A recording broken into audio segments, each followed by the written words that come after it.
Merci d'être venu malgré la grève et les difficultés au niveau des transports. Donc ce soir, on va parler de deux pays, de deux sociétés qui ont leurs histoires et qui ont un contexte assez chargé, comme vous le connaissez. Donc, avant de donner la parole à mes collègues, juste pour parler un peu du contexte aujourd'hui, qui pourrait peut-être introduire un peu cette conférence. La région, le Moyen-Orient, vit depuis quelques temps, quelques années déjà, des soulèvements, une première phase en 2011 qui avait commencé en Tunisie. Il y a eu l'Égypte, la Syrie, le Bahreïn, le Yémen, la Libye, avec des scénarios différents, avec des peut-être succès relatifs quelque part, des contre-révolutions, des tragédies dans d'autres cas. Et puis, depuis quelques mois, nous sommes en train de vivre une deuxième vague qui a commencé au Soudan, qui se poursuit en Algérie et qui a eu lieu aussi au Liban, avec évidemment des contextes différents, mais des scénarios qui, de temps à autre, nous poussent à des études de comparaison pour voir quelles sont les possibilités, quels sont les potentiels, etc. L'essai que Reis Jasser a écrit est un essai qui est au cœur de ces événements-là, qui part de la Syrie, mais qui est également dans la démarche par rapport à tout le Moyen-Orient, et notamment par rapport à la cause palestinienne et par rapport à l'histoire de l'injustice faite aux Palestiniens, puis aux autres sociétés de la région. Elle essaye de poser des questions, elle essaye de comprendre et d'expliquer pourquoi dans les milieux de certaines opinions publiques en Occident, il y a eu peu de solidarité et peu de soutien aux Syriens.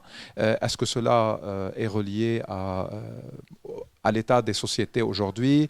Est-ce que c'est une question de génération? Est-ce que la théorie de complot a pu s'imposer par rapport à la configuration syrienne surtout?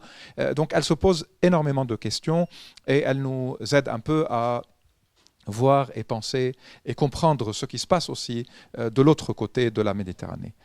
Quant au livre sur la Palestine et Jérusalem de Chris Conti, à ma droite, il y a une démarche assez exceptionnelle. Les écrivains ou l'écrivaine s'effacent un peu pour donner l'espace à des portraits, à des gens, des survivants, des personnes qui ont vécu 1948, qui ont vécu la Nakba palestinienne, qui représentent parfois des profils de classes sociales différentes, d'engagements différents, qui ont toutes et tous vécu en Palestine et connu la Palestine avant la Nakba et qui continuent aujourd'hui leur vie, mais qui préservent leur mémoire et qui préservent leur récit et qui préservent leur attachement à leur terre perdue, entre guillemets.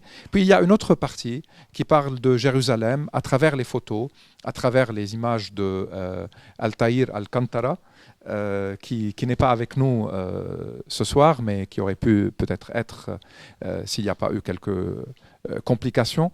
Le livre, il y a une préface de Ronnie Broman qui parle surtout du politicide qu'ont subi les Palestiniens, un politicide qui a cherché à effacer leur existence en tant que société, en tant qu'entité, en tant qu'identité même, à travers les récits sionistes, à travers le travail des Israéliens étatiques qui a cherché à effacer l'histoire et l'existence des Palestiniens en tant que peuple et en tant que nation.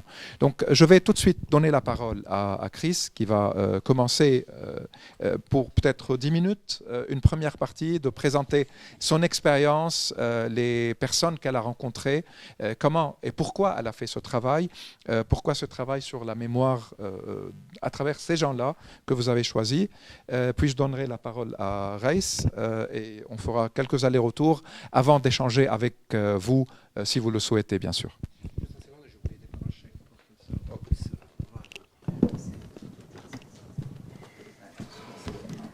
Pour commencer, en fait, je veux justement reprendre ce que tu disais, Ziad. C'est pas, à l'heure actuelle, on est habitué à lire des livres d'auteurs. C'est-à-dire qu'on suit finalement un auteur qui va écrire sur plein de sujets. On suit tout l'auteur parce que c'est une espèce de star. Ici, la démarche est inverse. C'est-à-dire qu'on n'est pas un auteur, on est une équipe. Moi, je suis une représentante de cette équipe qui a travaillé sur un sujet, et le sujet, c'est des anciens Palestiniens qui ont vécu 48. Donc c'est une collecte et une transmission de leur mémoire. Donc en fait, on s'efface derrière ça, mais il y a une autre histoire dont je vais vous parler maintenant. Comment finalement ça a commencé. Ça a commencé en Jordanie avec des journalistes. Vous savez, quand on est en Jordanie ou n'importe où ailleurs, nous nous approchons généralement très rapidement des chercheurs parce que ce sont les scientifiques qui sont nos sources sûres pour nous journalistes. Et c'est là qu'en fait ça a commencé à mûrir l'idée de créer ce livre. En Jordanie, il y a des spécialistes, il y avait tous les spécialistes qui venaient de Damas, parce que l'IFPO, par exemple, a été rapatrié à Amman. Donc en Jordanie, il y a des réfugiés syriens, irakiens, donc des spécialistes sur toutes ces questions sont à Amman. Donc c'était pour un journaliste, c'est fabuleux. C'est vraiment, vous n'avez qu'à cueillir, quoi. On s'est rendu compte aussi, en fait, en vivant en Jordanie, on se rend compte très rapidement, à peu près, les chiffres varient entre 60 et 70% de la population jordanienne est d'origine palestinienne. Donc on entend les gens parler de leur histoire, et ce qui est frappant, en tout cas pour ceux qui venons de Paris, et qui sommes de plus en plus habitués à un langage, en tout cas au niveau journalistique, qui parle de l'actualité sans parler du fond ni du passé, on se rend compte que finalement on ne sait pas grand-chose de 48, en tout cas c'était mon cas et celui de d'autres personnes, et surtout on se rend compte que tous ces gens qui sont en Jordanie, tous ces Palestiniens, n'ont pas accès à leur village, aux endroits dont ils sont originaires. C'est-à-dire, en fait, toutes les frontières sont tenues par Israël, et ils ne peuvent pas rentrer, et notamment à Jérusalem. Ce que Ilan Pappé, l'historien israélien, appelle le nettoyage ethnique, on n'en parle pas trop. Même les Palestiniens, on se rend compte finalement en parlant avec eux que Deir Yassin, Dawaime, Tantura, ce sont des noms qui résonnent plus ou moins vaguement dans la tête, mais pas précisément. Donc on s'est dit, on était une équipe quand même assez internationale et assez différenciée. On travaillait sur la communication. Il y avait des journalistes, donc des chercheurs, des interprètes. On a constitué une équipe d'une quinzaine de personnes, et on s'est dit qu'on allait travailler, faire un livre de mémoire, d'une mémoire vive, d'une mémoire orale, et en allant trouver ces gens, en leur parlant, en les faisant parler, et qu'on allait restituer ce que eux nous disaient. Avec ceci de particulier, c'est que justement en ayant les chercheurs avec nous, on allait avoir la science, c'est-à-dire les spécialistes allaient nous relire pour pas qu'on fasse de fautes. Parce qu'un journaliste non spécialisé peut faire beaucoup de fautes, alors que en ayant derrière nous des spécialistes, on était sûr de... En plus, on a eu une historienne, une anthropologue et un politologue, donc on se renforçait. C'était aussi notre objectif. C'est pas qu'on remettait en cause la parole des gens, c'est qu'il fallait qu'on mette des sources. Et ce livre, il y a plusieurs entrées, vous le verrez à un moment donné. Il y a les footnotes, les notes de bas de page. C'est une partie très importante du livre qui ouvre le livre à toutes les informations que les gens nous ont données. On a trouvé des articles et des chapitres entiers dans les livres qui existent. Donc une équipe internationale qui croit dans le fait que collecter et diffuser la mémoire des victimes de 48 est un acte important pour que l'histoire ne se répète pas. Et donc en fait nous avons aussi l'objectif de créer à travers ces histoires humaines, nous cherchons aussi à créer de l'empathie, parce que nous-mêmes nous avons été extrêmement frappés par la dignité avec laquelle les gens racontent ce qu'ils ont vécu. Ils étaient très très émus qu'on s'approche d'eux et qu'on veuille les écouter. Ils se disaient qu'il n'y avait aucun intérêt à raconter leur expérience. De plus, l'idée du livre va au-delà. Il y a aussi des millions de Palestiniens qui sont dans le monde entier, notamment en Amérique du Sud, que ce soit au Brésil, au Chili, au Venezuela et en Amérique centrale. Et tous ces gens sont un peu coupés. J'en connais beaucoup, qui sont coupés vraiment des racines de leur histoire. Et donc, on s'est dit que c'était aussi un moyen d'arriver à eux. Bien sûr, un livre supplémentaire, c'est pas le premier livre sur la Palestine, ça c'est sûr. Des livres sur la Palestine, il y en a des milliers. Et surtout, en fait, des Palestiniens qui ont raconté leur histoire de la Nakba, il y en a eu beaucoup. Mais la plupart du temps, en fait, ils écrivent en arabe et en anglais. Et il n'y en a pas tant que ça en français. Et là, donc, on s'est dit qu'on allait collecter un panel. On s'est axé sur le fait de trouver des gens très différents, socialement, politiquement, religieusement et géographiquement. Donc, on a fait un choix pour pas que les histoires se répètent. Donc, on a vraiment été chercher les gens. Alors, sur le choix de ces personnes, j'ai encore 3 minutes. Sur le choix de ces personnes, c'est en fait le premier, par exemple, c'est ce monsieur qui est sur la couverture, qui est un paysan et que quelqu'un connaissait. Et il s'avère que ce qui venait... en fait, ça a été que des histoires comme ça. Quelqu'un connaissait, on s'est approché de lui, et puis il avait beaucoup de documents qui nous a montrés. Donc, il y avait des documents sur lesquels il pouvait appuyer son récit. Ensuite, en fait, on a écrit son histoire. Il y a toute donc, on est allé avec une traductrice. Ensuite, il a fallu transcrire tout ça, écrire, parce qu'il faut l'écrire pour que des lecteurs soient aussi capables de l'entendre. C'est pas du mot à mot. Et ensuite, on a passé généralement entre 10 et 15 heures avec chaque personne. Et ensuite, éthiquement, ce qui était important, c'est de revenir le voir et de lui lire. Donc, avec un autre traducteur, de lui lire et qu'il soit d'accord. La plupart du temps, ils n'étaient pas d'accord sur beaucoup de choses. Donc, on a corrigé parce que, justement, le journaliste fait des erreurs. Donc, on a beaucoup corrigé. Après... ce qui est important, en fait, c'est que notre rôle, c'est le rôle d'un passeur. On est des passeurs de leur histoire dans un monde où, finalement, pour sensibiliser. J'ai mes notes parce que, comme je suis un peu émue, je peux perdre un petit peu le fil. Donc, j'ai marqué quelques points. Je pense que collecter la mémoire vive des Palestiniens dans la région, c'est aussi comprendre, au-delà de la Palestine, comprendre la région.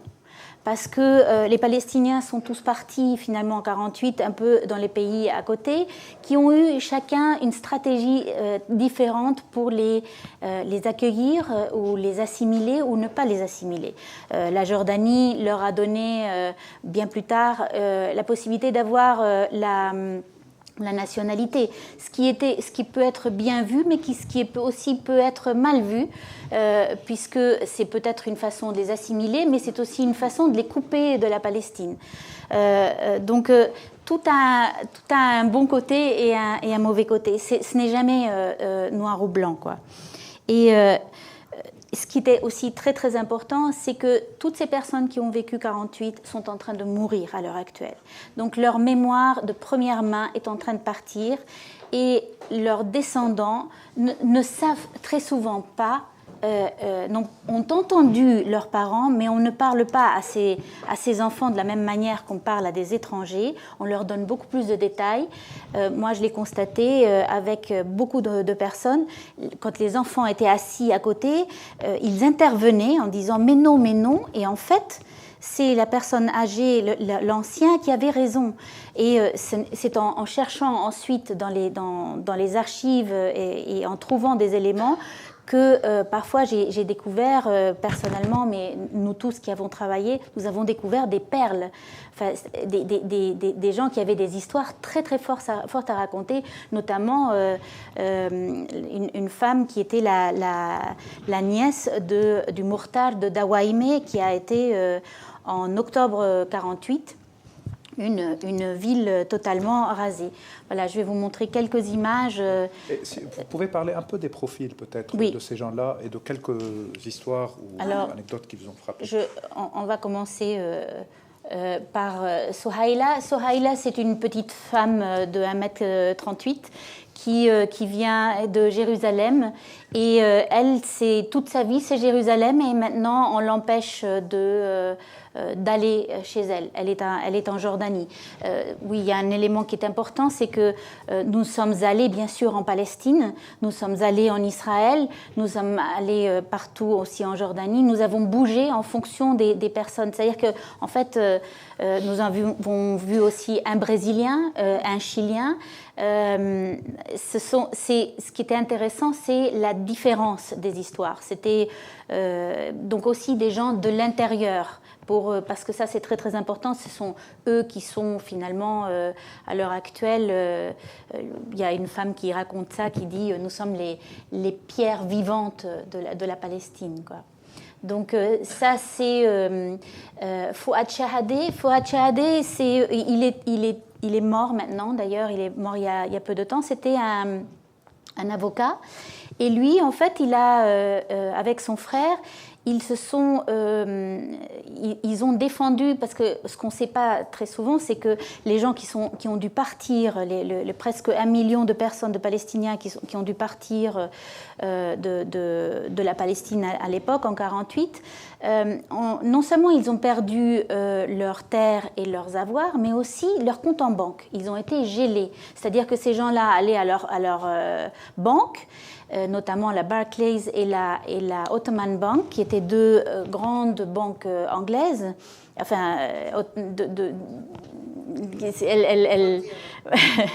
voilà, et ils allaient et on leur disait Moudjamed, non, c'est gelé, on a votre argent, mais on ne peut pas vous le donner. Donc, en voyant ça, il y a la Arab Bank qui a attaqué ces deux banques en Angleterre, sauf que les tribunaux anglais avaient reconnu la souveraineté d'Israël, donc en fait ils ont perdu beaucoup d'argent. Et ce que ces deux avocats palestiniens ont fait à ce moment-là, c'est qu'ils les ont attaqués en Jordanie, et la Jordanie n'avait pas reconnu la souveraineté d'Israël. Donc en fait, et ils ont gagné. Et après, bon... ça s'est fait, c'est là que les banques gagnent toujours, c'est que finalement on a remboursé les gens qui se sont présentés pour récupérer leur argent à hauteur de 60 pounds palestiniennes par mois, ce qui n'est pas grand-chose. Donc, et finalement, en fait, les deux banques ont perdu, elles se sont tournées vers Israël. Tout ça, c'est raconté dans cette histoire, dans ce livre.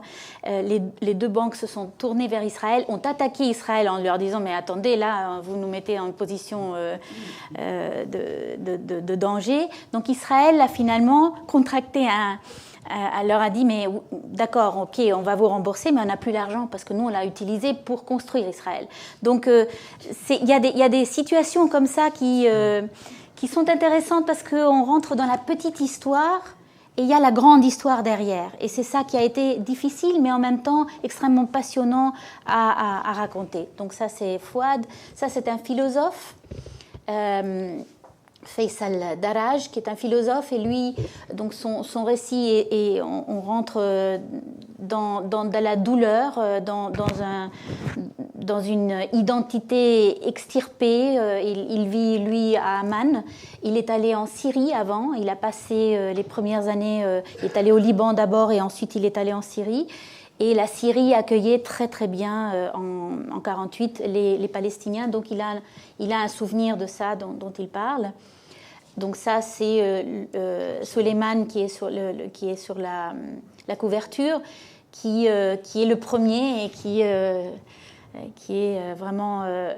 c'est le symbole de l'homme qui reste, qui ne se rend même pas compte de ce que ça... Enfin, qui ne sait pas ce que ça veut dire résister, et qui va rester parce qu'il se dit que tout à coup, il y a un déclic chez lui, et il se dit, si je sors, je perds tout. Et il va convaincre tout son village de revenir, alors qu'il est déjà en train de sortir en 67. Et ils vont tous revenir et ils vont récupérer ils vont rester dans leur village parce que tout n'était pas contrôlé. Je ne vais pas rentrer dans les détails, mais c'est une histoire très forte. Et il avait tous les éléments. Ce qui est drôle, c'est que depuis que le livre est sorti, on est allé le voir. Le gouvernement palestinien est allé, le ministre, je crois, de la Culture est allé le voir en lui disant qu'il trouvait ça très très intéressant qu'un livre soit sorti et qu'ils allaient peut-être le faire en arabe. Et il m'a dit, je sais que ça ne sera pas fait, mais bon, voilà, c'est bien. Voilà, elle, par exemple, c'est quelqu'un de Nazareth et ça vraiment, c'est une communiste. Et donc, elle va militer avec les femmes. C'est une féministe et c'est une femme qui va militer avec les femmes israéliennes. Donc, on a encore l'autre côté. Et elle va se retrouver avec des militantes israéliennes qui sont des amies encore aujourd'hui, et notamment l'une d'elles qui a perdu un fils dans la guerre du Kippour en 73 et qui va dire dans un journal je n'en veux pas à celui qui a tué mon fils parce que je sais que parce que nous avons pris la place de leur place dans les villages et je peux comprendre ça. Je veux rencontrer les femmes et les mères de ceux qui ont été à Kippour. Ça lui a valu un divorce et beaucoup de haine de la part de son propre camp, mais elle a continué à militer avec elle. Donc, elle, c'est par exemple Dawaïmé, j'ai dépassé largement mes 10 minutes, mais bon. Elle, pendant qu'elle me racontait, je me disais, c'est affreux, mais ce n'est que finalement, quand j'ai travaillé personnellement avec les autres journalistes sur elle, que nous nous sommes aperçus qu'elle était la nièce du Mourtar, et que le Mourtar était allé aux Nations Unies déclarer, et que tous ces documents-là sont sur Internet même, on peut les trouver. Donc tout ce qu'elle avait dit, c'était pas seulement, malgré le fait que la fille me disait elle déraille un peu, mais en fait c'était la fille qui déraillait, c'était pas la mère. Donc il y a une mémoire, elle est morte elle aussi, et c'est quand elle est morte que les enfants sont venus nous voir et nous ont dit avec beaucoup d'émotion, c'est incroyable, nous on n'avait pas vu la portée de ce qu'elle nous racontait. Et c'est bien parce que si même les enfants disent ça, c'est qu'on a fait du bon boulot, quoi. Voilà, enfin je passe, lui aussi il est décédé. Lui, c'est un agronome. Lui, il a résisté en étant un agronome, un professeur d'agronomie, quoi. La résistance, c'est pas de prendre des armes. La résistance, c'était d'être soi-même, quoi. Par exemple, Omaima, c'est une femme d'un certain niveau, de milieu. Elle va partir par Gaza. Son père va ensuite revenir et va mourir finalement sur place. Très souvent, en fait, la génération au-dessus va sentir à un moment donné qu'elle veut revenir, elle va tout faire. Les grands-parents, en fait, son père notamment, il va revenir et puis il va mourir.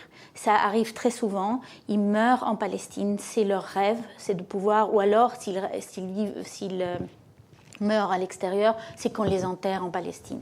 Donc elle va finalement passer toute sa vie à Ramallah, elle est interdite, elle voit de Ramallah, du toit de sa maison, elle voit Jérusalem, elle est jérusalémite, elle ne peut pas aller à Jérusalem. Ça, c'est le seul mort qu'on a choisi, Majed Abou Sharar, qui est un personnage qui était à l'OLP. C'est le seul finalement qui est très politique. Il a été assassiné en 81. Nous avons rencontré la famille et il y a eu un déclic tout à coup. On s'est dit qu'il avait sa place dans ce livre parce que ça parle aussi des assassinats de finalement toutes les têtes de l'OLP et on comprend mieux le fait que de nos jours, finalement, il n'y ait plus grand monde. Lui, c'est un personnage en fait qui va passer par Gaza. Alors, il est aussi politique, mais là, c'était géographiquement intéressant parce qu'il passe par Gaza et ensuite il va venir en Jordanie. Elle, par exemple, elle est née à Haïfa et son oncle, c'est un des personnages que même les kibbutzim lui envient, le fait d'avoir créé une espèce de structure extraordinairement large avec toute... qui fonctionne de façon autonome à la façon kibbutz. Sauf que lui, il ne s'est pas calqué sur les kibbutz. Il avait même des amis juifs à l'époque et il travaille même avec le maire de Haïfa. Enfin, ce qu'on voit, c'est qu'avant 1948, c'était un monde qui cohabitait. Et ça, ils le disent tous. Et c'est très touchant parce qu'on voit, c'est un fil, ça revient et c'est important de l'entendre aussi. Lui, c'est le Brésilien. Alors lui, il a une histoire abracadabrante, je ne peux pas vous la résumer là, mais il va partir à Gaza. C'est un motorista, c'est un chauffeur. Et finalement, il va rendre un service à un Brésilien parce qu'il est le chauffeur des Nations Unies. Il va rendre un service et on va l'emmener à Rio. Et à Rio, il se retrouve, il ne sait même pas la langue ni quoi que ce soit, il se retrouve dans un mauvais quartier et tout, mais il va faire step by step. Et ça montre bien le caractère des Palestiniens dans le monde. Il va acheter un bus, ensuite un deuxième bus, et finalement il va acheter toute la ligne. Enfin, c'est des gens qui, comment dire, son histoire, elle fait rire. Alors, malgré le drame, on est mort de rire, vous le verrez si vous le lisez, voilà. Et voilà, on a aussi un patriarche, on a une sénatrice, on a ce monsieur qui est de Batir, qui est en fait un village qui est resté palestinien. On a une universitaire et on a un Chilien. Et ce monsieur qui n'est pas dans le livre français mais qui est dans l'anglais, qui est un soufi. Voilà. Donc on a une palette assez large de la société palestinienne qui n'était pas une société vide comme on a voulu le faire croire. Merci Chris. On va pouvoir peut-être poser quelques questions plus tard. Merci beaucoup. Alors, Reiss, c'est une démarche qui est évidemment très différente. C'est un essai. Vous êtes directement dans le challenge politique. Vous parlez un peu de ce qui se passe aujourd'hui en Syrie, mais vous l'inscrivez dans tout ce qui se passe dans le Moyen-Orient, dans le monde arabe, et vous parlez d'une injustice, d'une impunité. Comment vous avez travaillé et pourquoi ce livre en cette forme? Et à partir de quelle expérience, peut-être, étant vous-même franco-syrienne ou syro-française, en France depuis assez longtemps? Merci Ziad. Donc, suite à la tournure tragique des révolutions arabes, écrasées dans le feu et le sang par les régimes en place, avec la complicité et le soutien armé et économique de plusieurs pouvoirs régionaux et internationaux, donc je fais un petit, pour que vous voyez vraiment d'où je suis venue. Il est devenu urgent et indispensable de dénoncer les responsables des drames libanais, irakiens, syriens, égyptiens, yéménites, libyens, drames tous indissociables du drame palestinien. C'est-à-dire, je suis venue d'aussi loin. Je suis en France depuis 1969, donc je suis française depuis très longtemps. Et tout d'un coup, quand les révolutions ont commencé, nous avons tous vécu on était un peu tétanisés par l'évolution des choses et comment ça a évolué dans tous ces pays où il y a eu des révolutions et comment les opinions publiques, les politiques en France et en Occident ont évolué ou n'ont pas évolué ou bien avec ces révolutions. Donc c'était ça qui était, pour nous, en tout cas pour quelqu'un de ma génération, qui est venu en France en 69 pour terminer ses études, et voilà, après on est devenu français. Donc la logique suivie dans cette démarche n'est pas celle d'une hiérarchisation des responsabilités, mais plutôt une profonde conviction que les nations qui vivent dans les États de droit et qui jouissent de liberté et de justice, raison pour lesquelles on a choisi de vivre dans cette société, ont le devoir d'assumer leurs responsabilités historiques et morales à l'égard des peuples écrasés depuis plusieurs décennies par des régimes militaires, totalitaires et théocratiques.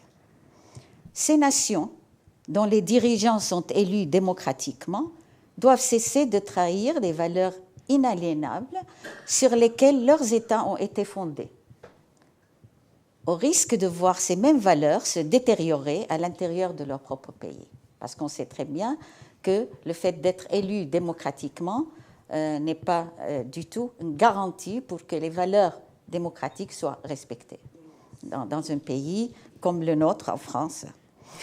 Ceci, bien sûr, ne dégage pas les peuples opprimés de leur devoir de chercher une place au soleil en luttant contre des dirigeants dont le seul but est de maintenir en esclavage, de maintenir leur peuple en esclavage.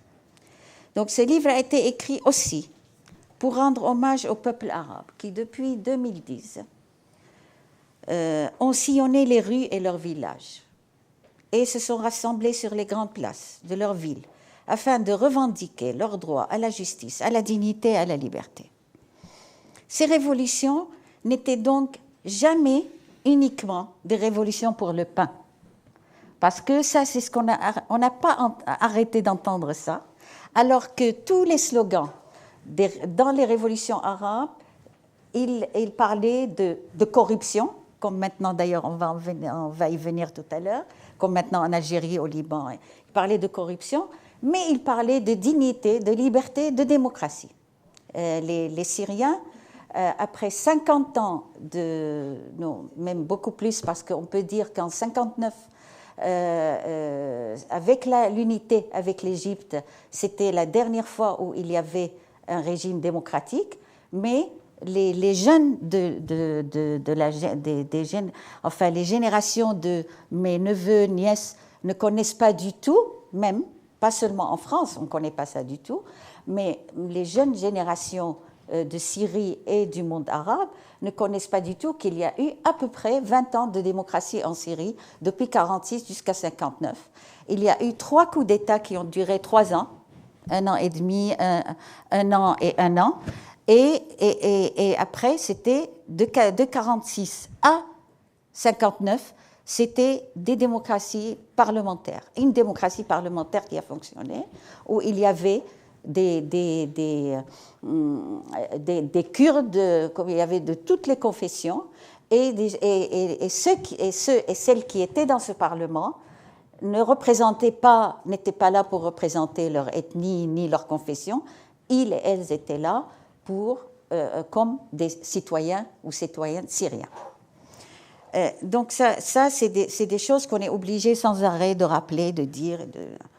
Donc c'est pour cela que j'ai senti que mon devoir était aussi de rappeler que les démocrates arabes n'ont jamais cessé de lutter pour la justice et la liberté dans leur pays ou en exil. Aussi, comment oublier les combattants... pardon ? Pas dans les autres pays. L'Arabie Saoudite, par exemple. Non, j'ai dit des démocrates arabes, madame. Moi, j'ai connu des démocrates saoudiens qui ont quitté leur pays. Donc, comment oublier enfin les combattants pour la liberté des peuples de par la terre, ayant gardé le sens de la fraternité et de la solidarité. Cet essai, donc, pour que le Moyen-Orient retrouve la paix, est une suite logique de ma lettre ouverte à François Hollande, que je lui ai écrite le 1er novembre 2016 et que l'IREMO a eu la gentillesse de publier sur son blog de Mediapart. Cette lettre correspond au siège d'Alep, au massacre de civils qui l'ont suivi, aussi bien qu'à la destruction de la ville millénaire, qui est ma ville natale où j'ai vécu jusqu'à l'âge de 18 ans. Bien sûr que j'étais touchée dans ma chair parce que je suis la fille d'Alep et de la Syrie. Mais suite à l'attentat horrible du Bataclan, j'étais touchée dans ma chair de citoyenne française. Cet attentat, les victimes, majoritairement jeunes, nous ont meurtris, car le Bataclan était pour beaucoup d'entre nous féministes un lieu symbolique où nous nous sommes souvent retrouvés pour faire la fête après nos grandes manifestations féministes.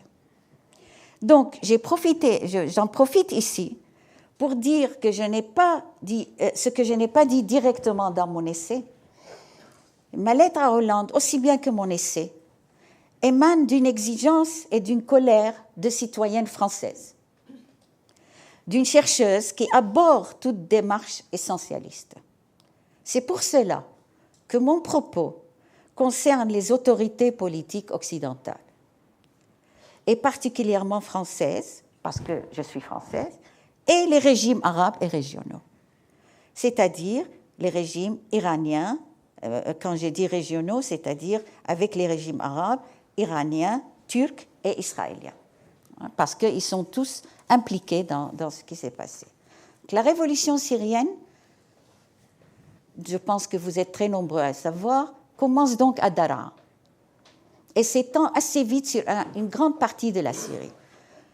Pour l'ambassadeur de France à ce moment-là à Damas, il disait à tous ceux qui voulaient l'entendre, il ne se passe rien d'important dans le pays et vraiment rien à Damas. Le meilleur démenti de cette affirmation est la lettre de la militante et poétesse syrienne de Damas, Rasha Amran, dont j'ai traduit sa lettre à la fin de mon bouquin ici. Elle raconte combien il y a eu des choses intéressantes et importantes, des manifestations pacifiques et des actes absolument intelligents contre le régime en place, c'est-à-dire pendant les 6 premiers mois, donc au cœur de Damas. Et ce n'était pas seulement à l'extérieur. Quand il y a eu l'évolution des choses, l'attentat du Bataclan, le discours de François Hollande où il déclare la guerre totale à Daesh, l'État islamique, suite à cela, les médias en France, mais aussi, pas seulement en France, le CNN, BBC, que j'écoutais tout le temps, ne parlent presque plus que de Daesh. Daesh, c'est-à-dire l'État islamique. L'opinion publique se forme désormais à partir d'informations tronquées ou de graves occultations. La très grande majorité croit que les réfugiés syriens qui déferlent vers l'Europe fuient Daesh, alors que Bachar el-Assad, ses milices confessionnelles et la Russie sont responsables de 92%. Mes chiffres ont été vérifiés à plusieurs reprises auprès de sources sûres, de morts civiles, d'arrestations, de tortures, d'enlèvements, de disparitions, de populations déplacées et de réfugiés. Même les fonctionnaires français qui aujourd'hui, très souvent, et que depuis 2012, reçoivent des réfugiés syriens pour des entretiens, leur disent, comme si c'était quelque chose de sûr et d'acquis, bon, alors, vous avez fui la Syrie, c'est Daesh c'est à cause de Daesh que vous êtes partis, racontez-nous un peu. Donc, presque toutes les personnes que j'ai rencontrées de ma propre famille ou d'autres Syriens qui ont fait des entretiens ici pour avoir la carte de réfugié, les fonctionnaires leur disaient « Vous avez fui Daesh, alors comment qu'est-ce qui s'est passé? Racontez-nous. » Alors que déjà, dans ce qu'ils avaient déposé au consulat pour partir, quand ils sont venus par les moyens légaux, ils ont dit ce qui s'est passé. Et ils ont dit que parfois, très souvent, les régions d'où ils sont venus, ils n'ont jamais rencontré une personne de Daesh. Daesh n'avait jamais mis les pieds dans beaucoup de régions de Syrie, d'où sont partis beaucoup de réfugiés syriens. Donc ça, alors, là, je vais pas. Donc la France. Et qu'est-ce qui s'est passé en France? C'est que tout d'un coup, nous, les franco-syriens, donc moi, c'est vrai, mon compagnon, par exemple, refuse de dire franco-syrien parce que je suis plutôt avec ce que disait Amin Maalouf, c'est-à-dire je me sens à 100% française et à 100% syrienne. Donc franco, c'est comme si j'enlève une part de ma francité à mon... non, je suis française et syrienne. Et c'est vrai que tout d'un coup, on a pensé à certains moments qu'on était soutenus et que les Syriens, beaucoup de Syriens disaient que leur seul ami, le seul ami qui leur reste, c'est la France. Et tout d'un coup, on s'est senti complètement abandonnés. Les démocrates syriens, donc qu'est-ce qu'il y a eu? On a vécu tous ici. Je pense que Ziad connaît ça. On n'a pas eu l'occasion d'en parler, mais avec Farouk, on en a parlé. On a eu la réunion à l'Odéon avec Juppé, Jacques Ralit, et où il y a eu des discours vraiment vibrants et qui était à ce moment-là, qui était une promesse des autorités politiques françaises qui étaient à ce moment-là au pouvoir, une promesse de soutien pour soutenir les démocrates. Et donc tout ça est tombé à l'eau. Nous sommes venus très souvent à l'IREMO. Franchement, c'était peut-être, en tout cas moi, c'était le seul lieu que je connaissais qui encore appelait des Syriens pour comprendre ce qui se passait en Syrie et pour les écouter. Mais sinon, même les associations, les associations qui militaient pour la Palestine, la très très grande majorité des associations qui militaient pour la Palestine, en tous les cas que je connais très bien, puisque j'ai toujours milité pour la Palestine dans surtout une association, mais dans plusieurs aussi, étaient vraiment disaient que la question syrienne va faire éclater l'association. Ils n'étaient pas d'accord entre eux. Et malheureusement, c'est-à-dire, ils défendaient très souvent et Poutine et Bachar al-Assad. Parce que ce que j'ai essayé d'analyser dans ma lettre à Hollande, à François Hollande, et ce que j'ai un peu approfondi dans mon essai, c'est ce qu'on a appelé, il y a un ami franco-syrien qui a appelé ça la gauche pavlovienne. Et c'est la gauche qui a toujours soutenu ce qu'on a appelé le front de refus, c'est-à-dire Hezbollah, l'Iran et la Syrie, qui en principe, selon cette gauche-là, sont les seuls à contrer Israël. Ce qui pour moi est faux, enfin pour beaucoup d'entre nous, ce sont des affirmations fausses, et c'est ça qui a fait que les démocrates syriens, très souvent de gauche, ont été abandonnés par tous et toutes. Et nous avons remarqué aussi quelque chose d'extrêmement grave, c'est que les arguments de la gauche, de cette gauche-là, se rencontraient avec les arguments de l'extrême droite.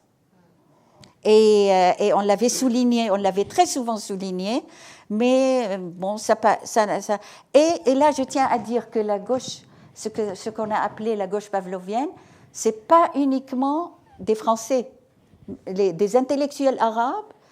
On a parlé avec beaucoup d'intellectuels algériens et tout. C'est pour ça que je tiens à préciser ça et après je m'arrête, que dans mon livre, bien sûr, je mets en cause toutes ces autorités politiques, mais en même temps d'Occident, mais bien entendu, la large part est aussi au régime militaire monarchique et théocratique. Et donc,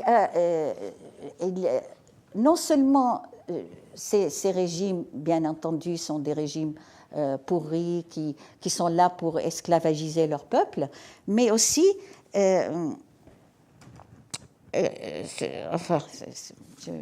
excusez-moi, j'ai perdu mon... Qu'est-ce que je disais dernièrement ? Sur les intellectuels arabes et sur oui, sur les intellectuels arabes.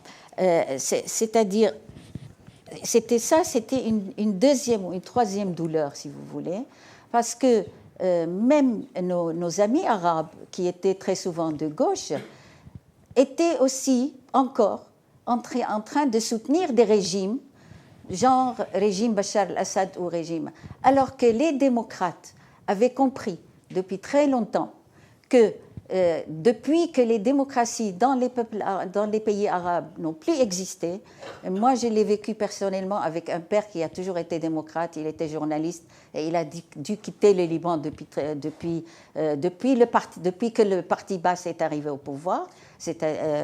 Et donc il disait très souvent que si il n'y a pas si les pays arabes ne sont pas des pays démocratiques et fédérés, il faut qu'on vive une démocratie fédérée dans le monde, dans les pays arabes. D'ailleurs, il ne disait pas le monde arabe, il n'aimait pas ce terme-là.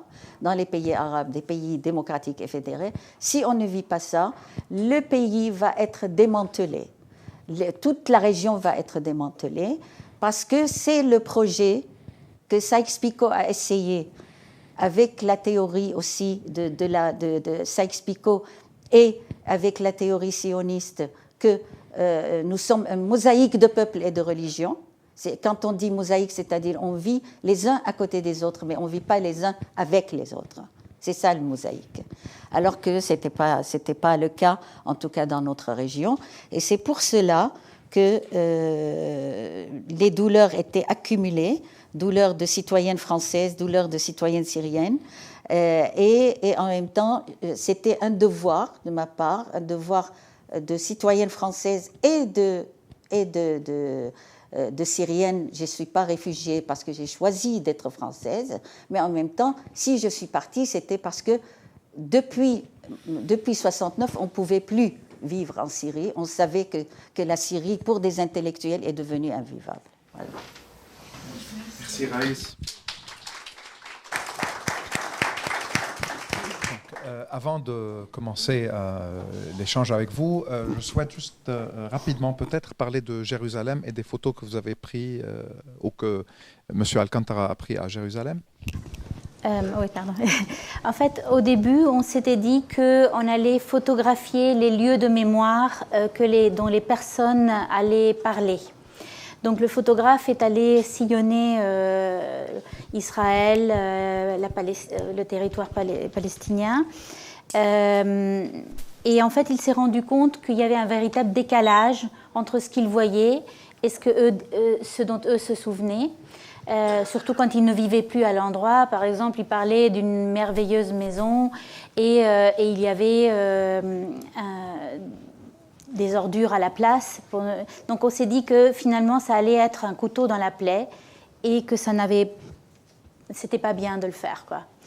Donc il s'avère qu'il était à ce moment-là, le photographe, il était à Jérusalem. Et en visitant le dôme du Rocher, il s'est rendu compte que beaucoup de gens prenaient un papier, écrivaient le nom d'une personne, la mettaient devant le dôme et faisaient une photo et l'envoyaient par WhatsApp ou par n'importe quel moyen Internet à la personne en question. Et en parlant avec eux, il s'est rendu compte que c'était souvent des gens qui ne pouvaient pas aller à Jérusalem. Donc, il s'est axé il s'est dit qu'on pouvait, d'une certaine manière, faire cadeau de Jérusalem à la mémoire de ceux qui n'y allaient plus. Donc, voilà pourquoi les photos en couleur sont sur Jérusalem dans le livre. C'est un cahier à part. Et les photos en noir et blanc qui vont avec la partie mémoire de l'histoire racontée, cette partie-là, en fait, il y a des photos en noir et blanc et le papier est plus fin parce que la mémoire est fragile, alors que les photos, elles sont actuelles et le papier est plus important. Voilà. C'est un travail. Le photographe a, bien sûr, Jérusalem a été archi-photographié, donc aller sur les sentiers battus, c'était pas facile de faire quelque chose de différent. Mais en fait, très souvent, les photographes et en général les gens qui filment Jérusalem ont des fixeurs. Et d'ailleurs, on s'en est rendu compte, on nous en a conseillé. Et donc, on a préféré ne pas prendre de fixeur et prendre notre temps et se balader. Ça, c'est sur les toits de Jérusalem. C'est ce qu'on appelle les parcours. Et plutôt que de faire les parcours fléchés, quoi. Ça, c'est par exemple au conservatoire d'Edouard Saïd. Ça, c'est l'IFTA, qui a été donc... ça, c'est au moment quand l'ambassade américaine a été installée à Jérusalem. Ça, ça montre... c'est presque une image biblique avec le mur derrière. Le mur de séparation. Le mur de séparation aussi, mais le mur est tout petit. Et même la première photo, par exemple, c'est un cliché, certes, mais c'est pris de la maison d'Abraham. Je ne sais pas si vous la connaissez, mais la maison d'Abraham, elle fait face à la vieille ville. Et c'est un endroit où les gens des 3 religions peuvent aller. Et ça, c'est quand même assez spectaculaire et particulier. Cette photo, par exemple, aussi, elle a été prise, c'est pas du tout une photo posée, c'était à Doura, sur les traces donc, de Majed Abou Sharar qui venait de Doura. Et là, cette femme, elle est passée à ce moment-là, elle venait avec sa récolte. Et le photographe a pris 3 photos, 3 clics. Et je trouve que particulièrement celle-ci, elle fait un lien entre le passé et le présent de manière incroyable, quoi. Surtout avec les olives. Avec les olives, oui.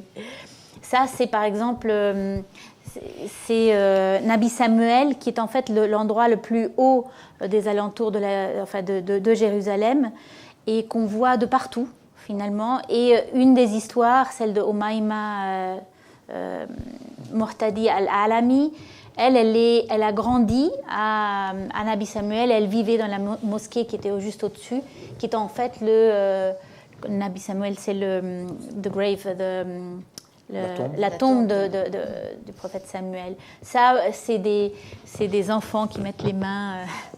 Voilà, c'est pour vous donner quelques images. Là, on regarde vers la vallée du Jourdain. Et une note d'espoir parce que les gamins à Jérusalem ont les yeux bien grands ouverts. Voilà. Parfait.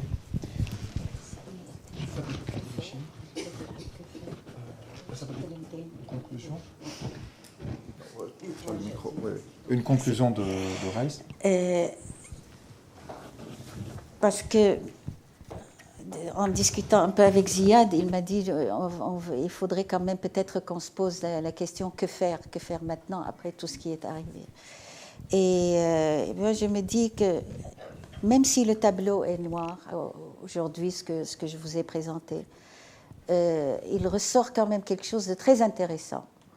C'est que depuis quelque temps, nous avons vu les jeunes Soudanais descendre dans les rues.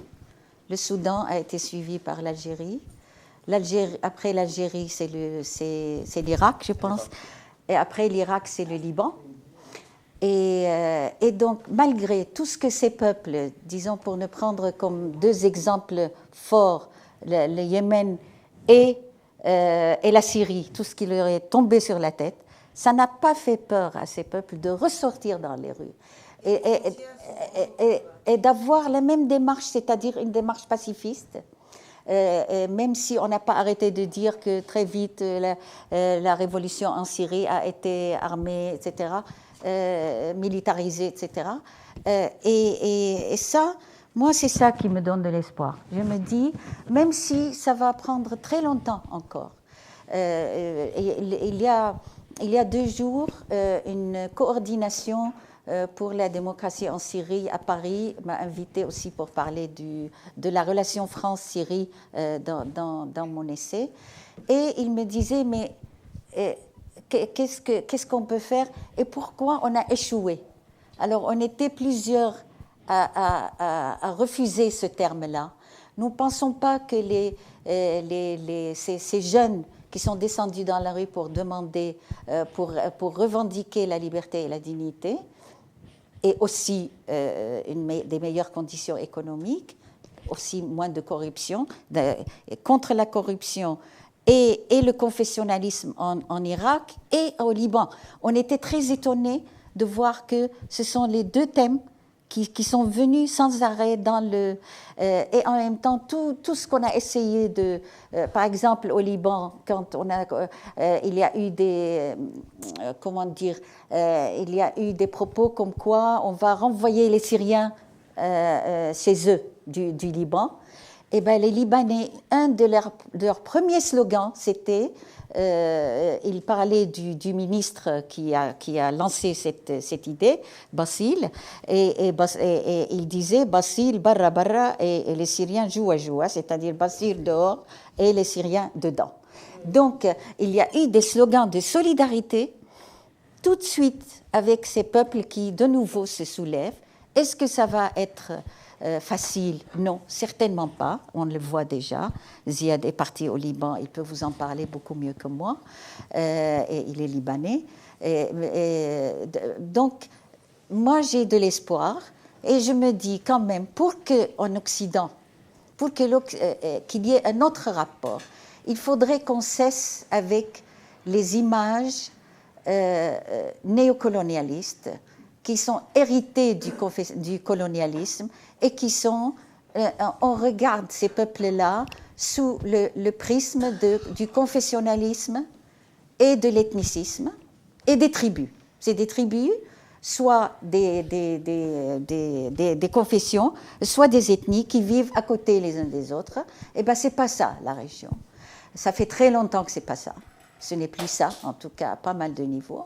Et si ces regards faux ne cessent pas de se... C'est comme ça que, à mon avis, même le citoyen français, quand il veut s'informer aujourd'hui, malheureusement, il ne peut pas s'informer de ce qu'on a des médias français, mais il y a une grande possibilité de s'informer sur l'histoire de cette région. Il y a beaucoup de littérature qui a été... Et des bons médias aussi. Oui, enfin, mais malheureusement, quand il y a crise, on n'est pas... bon, écoutez.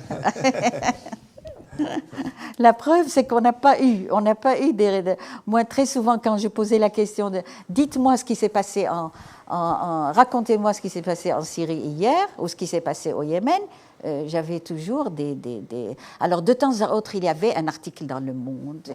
Il y avait de temps à autre, pour moi, de temps à autre. Oui. Bon, merci beaucoup. En fait, on a eu deux présentations assez différentes, même si il doit y avoir beaucoup de similarités quand on compare les situations ou les conditions palestiniennes et syriennes. Certains même évoquent aujourd'hui une palestinisation de la Syrie. Il y a pas mal de choses qui se passent sur le terrain. Vous voulez dire quelque chose, madame ? Ok. Donc, il y a pas mal de questions qui peuvent être comparées entre les deux cas. D'ailleurs, le régime syrien, le régime assadien, s'inspire pas mal des pratiques israéliennes les plus extrêmes contre les Palestiniens. Il y a la loi numéro 10 en Syrie qui est très comparable à la loi des absents en Israël, c'est-à-dire chaque Syrien qui a quitté la Syrie ou qui est même en Syrie mais qui ne peut pas prouver et qui ne peut pas présenter des documents sur sa propriété, ses biens sont saisis. La loi numéro 10 en Syrie est rentrée en vigueur il y a plus d'un an et demi maintenant. Elle ressemble exactement aux pratiques israéliennes depuis 1948. La question des bombardements et des réfugiés, c'est exactement la même chose, sauf que dans le cas syrien, c'est beaucoup plus barbare du côté assadien que ce qu'on a vu dans d'autres cas dans la région, y compris en Israël même. Il y a toute l'idée de politicide qui existe aussi dans la philosophie assadienne, qui ressemble au politicide du peuple palestinien pratiqué par l'État d'Israël. Donc je comprends la colère de Reiss quand elle parle des mouvements de solidarité avec la Palestine et qui, par anti-impérialisme parfois, et surtout par ignorance de la société syrienne et de la plupart des sociétés du monde arabe, soit sont neutres par rapport à la Syrie, soit plutôt soutiennent le régime syrien, car il est soutenu par Hezbollah et par l'Iran, deux entités qui, c'est vrai, du côté de Hezbollah au moins, ont combattu Israël. Mais c'est-à-dire le combat d'Israël par Hezbollah n'a rien à voir avec la situation de 23 millions de Syriens et de Syriennes qui ont été occultés depuis 2011, qui ont été remplacés par des slogans ignorants, comme ceux qui parlent des pipelines, des intérêts géostratégiques, ce genre d'exagération de personnes qui ne connaissent de toute façon pas la région, mais qui se permettent de donner des leçons aux Syriens et de leur expliquer ce qu'il faut faire, ce qu'ils peuvent faire, en se justifiant sur un passé pro-palestinien souvent, mais même, à mon avis, pro-palestinien, sans connaître la Palestine et sans connaître la société palestinienne et sans connaître ce que vous nous avez présenté là, c'est-à-dire des profils de personnes, d'humains, qui ont vécu 48, qui ont perdu leur terre, leur village, qui ont préservé leur dignité. Certains ont opté pour le militantisme politique, comme Abu Shrar, Majed Abu Shrar, une figure de la gauche palestinienne assassinée par le Mossad durant en fait une phase d'assassinat qui a ciblé des militants palestiniens. Mais on a vu également des personnes qui, soit à travers le droit, soit à travers la volonté de rester sur leur terre, ont résisté aussi à leur manière.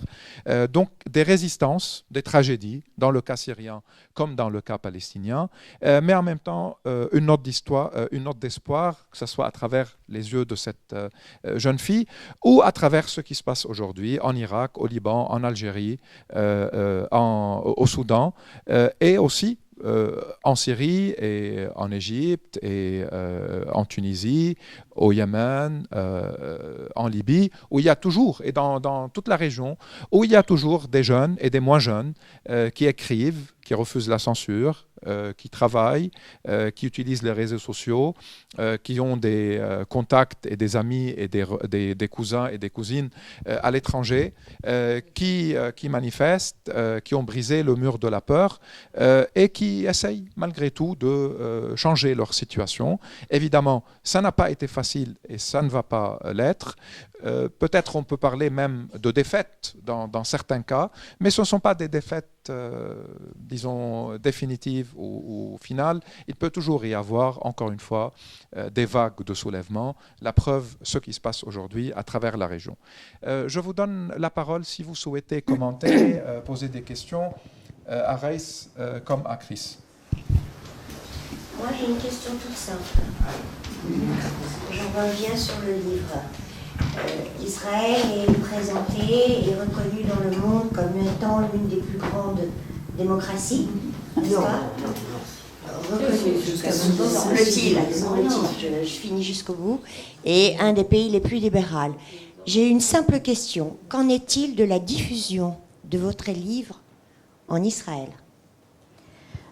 En fait, nous avons vu, par exemple, il y a un des directeurs de Haaretz, qui est un journal de gauche israélien, qui est passé par Paris, et nous lui avons donné le livre en français, sachant qu'il ne lisait pas le français.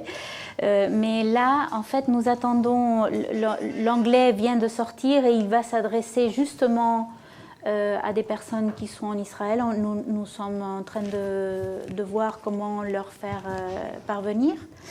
Et par exemple, le livre en français est déjà rentré en Palestine grâce à une personne qui l'a amené simplement, enfin, dans les territoires palestiniens, pardon, grâce à une personne qui l'a amené en passant la frontière avec 4-5 bouquins à chaque fois.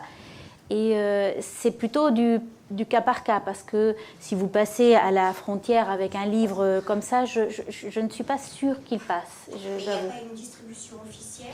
Il y aura en fait, l'éditeur qui est anglais, il est lié à une librairie qui est à Ramallah comme à Jérusalem. Et donc, en fait, la seule chose, c'est que finalement, le vendre à Jérusalem ou le Est et le vendre à Ramallah, ça va être possible, mais c'est le faire passer qui va être compliqué. Mais tout ça, c'est l'éditeur qui s'en occupe et ça va... Pas sentiment de censure ni... Censure, ça dépend sur qui vous tombez au moment où vous passez la frontière. Or, les frontières, les jeunes qui tiennent les frontières et les jeunes israéliens qui tiennent les frontières sont des jeunes très jeunes qui font leur service militaire et ils sont très nerveux. Donc, si vous passez avec des éléments comme ça, moi personnellement, j'ai passé quand même une vingtaine de fois en quelques années, ne serait-ce que pour participer à faire des interviews, etc. À chaque fois, on pouvait passer 1 heure, 1 heure et demie, et puis ils ont des écrans, etc. Enfin, le passage de la frontière est une expérience, il faut la faire. Il faut le vivre pour en juger, parce que quand on en parle, on se dit beaucoup de choses. Mais parfois, on est même passé à 2. Hello, my name is Benny, I'm from Israeli Security. Et puis après, vous restez 1 heure et demie, et puis c'est les mêmes questions qu'on pose à l'autre personne. Mais il y a quelque chose à dire. Si on met le t-shirt PSG, on passe... Le micro. On a quand même vécu cette expérience plusieurs fois. Et il y a des astuces. On met le t-shirt PSG. Ils adorent. Ils adorent le foot. On met ça, on discute. En 3 minutes, on passe. Voilà. Donc, c'est vraiment c'est des choses. On aime votre tête ou pas, ou on voit un truc qui va pas dans tes yeux. Il t'arrête, il te garde 4 heures. Tu mets le t-shirt PSG, tu passes en 3 minutes. Voilà. L'OM. Mais bon, ça passera pas tout le temps. Ah bon. D'autres questions, commentaires?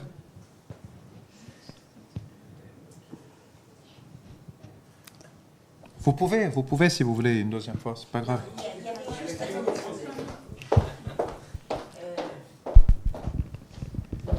Si je vous ai posé cette question, c'était pas pour rien, parce que j'ai acheté le bouquin, j'ai lu la préface et René Broman intervient. On sait que René Broman est un militant très engagé pour la cause palestinienne et que l'extrême droite israélienne le condamne suffisamment fortement, si bien qu'il est quelque peu en danger. D'où ma question sur la diffusion en Israël, sachant que René Broman est... En fait, on n'a jamais eu de diffusion. On n'est pas diffusé en Israël. Si les livres sont passés, ils sont passés sous le manteau. L'idée, c'est quand même que ça circule en Israël. Oui, bien sûr, mais ça ne circulera que sous le manteau. Enfin, c'est sûr. Moi, si je passe avec le livre en disant... je sais que je vais me faire arrêter. Mais c'est tout le paradoxe de Israël. C'est pas pour rien que j'ai fait en introduction, Israël est reconnu comme un État très démocrate, une démocratie, une grande démocratie, un pays libéral. Et le paradoxe, c'est que finalement, rien ne peut être aussi diffusé, rien ne se diffuse aussi facilement, alors qu'on nous présente ce pays comme étant... Monsieur.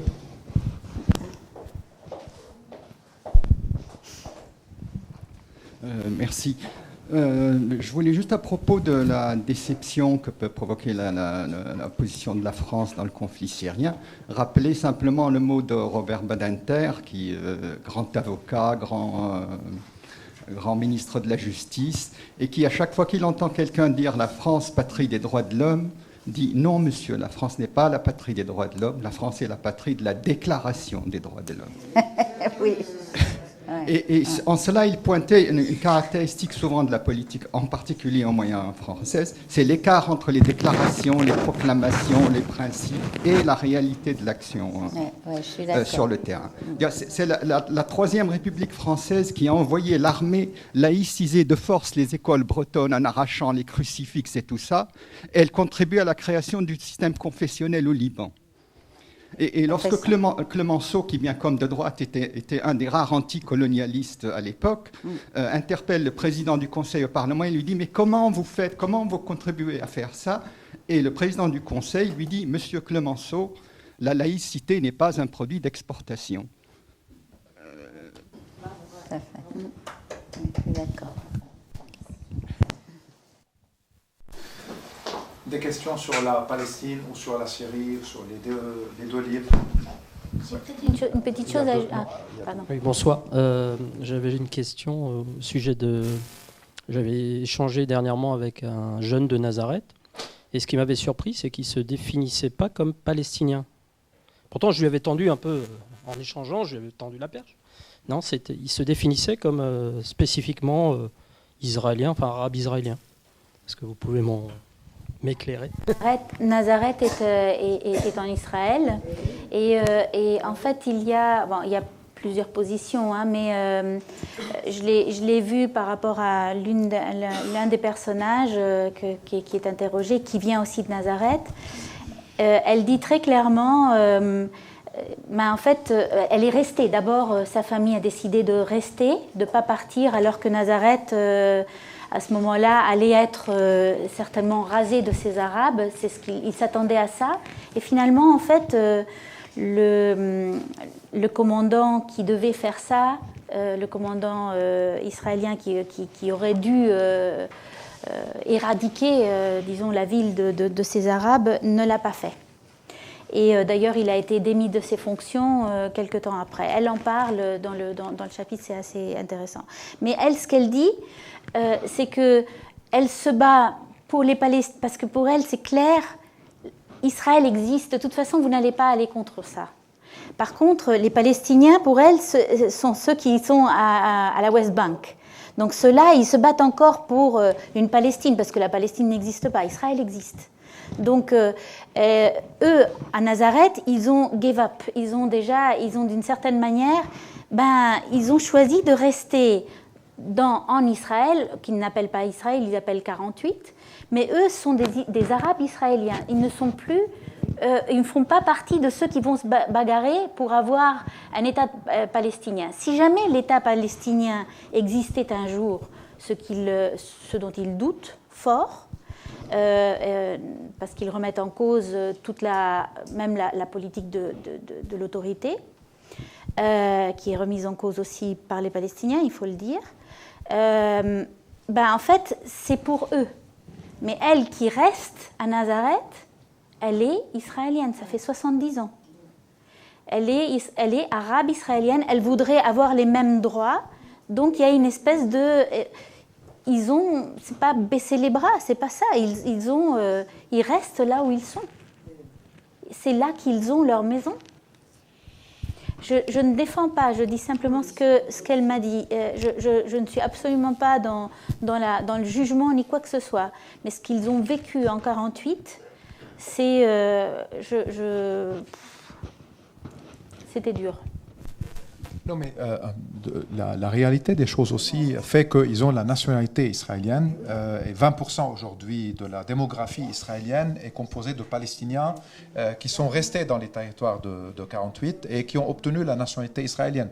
Par contre, ils n'ont pas les mêmes droits des citoyens juifs d'Israël. Et leur lutte et leur combat là-bas, tout en étant en leur grande majorité très concernés par la cause palestinienne et par la construction d'un État palestinien sur les territoires occupés en 1967, c'est-à-dire Gaza, la Cisjordanie et Jérusalem-Est. Mais leur lutte aussi au quotidien, c'est pour arracher leurs droits en Israël même et de devenir des citoyens comme les autres et non pas des citoyens de deuxième degré. Et en plus, la question que vous avez posée, que certains militants de droits humains en Israël même considèrent qu'il y a un état d'apartheid qui est en train de s'installer en Israël. Pardon. Ils n'ont toujours pas droit à la propriété. Ça dépend, c'est plus nuancé. Oui, c'est plus nuancé que cela. Mais l'idée de l'état d'apartheid qui distingue entre ses citoyens et qui n'accorde pas les mêmes droits, qui a déjà confisqué la propriété, qui établit un mur de séparation, qui, au niveau des territoires occupés, protège des colons qui viennent arracher les oliviers, confisquer l'eau, confisquer la terre, qui, à Jérusalem-Est, si les habitants de la ville s'absentent pendant quelque temps, ils n'ont plus le droit de retourner parce que leur titre de séjour il est retiré, qui confisque des maisons anciennes et des colons viennent s'installer. Donc il y a un état d'apartheid, mais cela ne veut pas dire que pour les Juifs d'Israël, il n'y a pas non plus une démocratie. Il y a un fonctionnement démocratique de l'État au niveau des élections, au niveau de l'État de droit. pour une partie des citoyens. Et donc, c'est comme en Afrique du Sud, d'ailleurs, les Blancs de l'Afrique du Sud avaient leurs institutions et un fonctionnement plus ou moins démocratique. Et le problème n'est pas honnêtement la censure. C'est-à-dire, je ne pense pas que ce livre-là est vraiment une obsession pour une bonne partie des politiques israéliens. Non. Il y a de la littérature de Mahmoud Darwish, de Rassan Kanafani, il y a des romans qui sont traduits en hébreu et qui sont présents, il y a des débats autour de cela, et il y a évidemment une grande tendance chez la droite israélienne et l'extrême droite, qui est au pouvoir depuis des décennies maintenant, de vouloir effacer la mémoire des Palestiniens. Et s'ils ont les moyens, ils peuvent confisquer tous ces livres-là et les brûler. Mais heureusement qu'ils n'ont pas encore les moyens. Et il y a des journalistes, vous avez mentionné Haaretz, on peut parler de Amir Haas, on peut parler de beaucoup de journalistes, de Gideon Levy, qui écrivent des articles très critiques de la politique d'Israël. Et eux-mêmes, ils considèrent que c'est un État d'apartheid et que c'est un État qui viole les droits des Palestiniens, etc. Et le dénoncent régulièrement. Je pense que monsieur a une question. Oui, alors, deuxième question qui se branche sur ce que vous venez de dire. Première question, ça serait, est-ce qu'ils ont un passeport et quelle est cette validité de passeport pour eux? Est-ce qu'ils circulent comme un Israélien dans le monde entier ou pas? Première question. Mais je voulais revenir surtout quand à la fin du débat avec Raïs, vous aviez un désaccord, mais il faudrait le creuser un peu plus. Moi, je lis Le Monde très régulièrement, je vais à plein de conférences. Je suis aussi venu ici pour entendre des points de vue autres, de l'intérieur d'une certaine façon. Et je veux dire, quand vous avez un désaccord sur la presse écrite, j'ai entendu les médias, presse écrite en tout cas pour moi, j'aimerais que vous disiez un peu plus très précisément, en les nommant, enfin. Ça me paraît vraiment important d'entendre ça ici. Merci. On commence par ça. Juste pour les passeports, en fait, ils ont le passeport israélien. Alors eux le vivent très mal. Il y en a un qui m'a raconté que quand il allait, par exemple, en vacances en Turquie, les Turcs l'identifiaient immédiatement comme arabe israélien. Et ça, parce qu'en fait, quand ils parlent l'arabe, ils ont maintenant un accent. Ils n'ont plus l'accent palestinien de la Cisjordanie ou de Gaza. Donc, ils ont une espèce de roulement du R. Et il me l'a montré. Et du coup, ils sont mal jugés et très souvent mal considérés à l'extérieur du pays. Donc ils en souffrent particulièrement, mais le passeport, ils l'ont. Ce que je voulais juste ajouter, c'est qu'ils m'ont raconté aussi une chose, c'est que finalement, à l'heure actuelle, il y a une censure des archives israéliennes. Pas seulement une censure, il y a aussi une destruction.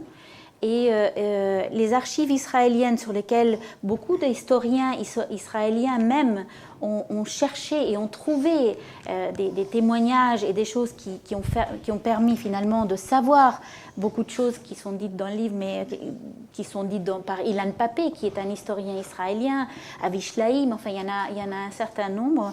Et ben finalement l'appareil s'est rendu compte que c'était mieux finalement de couper la population israélienne aussi de ses propres archives. Et ça, c'est quelque chose de très très grave. C'est-à-dire que non seulement on efface l'histoire des Palestiniens qui ont vécu 48, ça c'est une chose, mais en plus on empêche sa propre population d'avoir accès à des archives. Et j'ai trouvé pas mal d'articles là-dessus.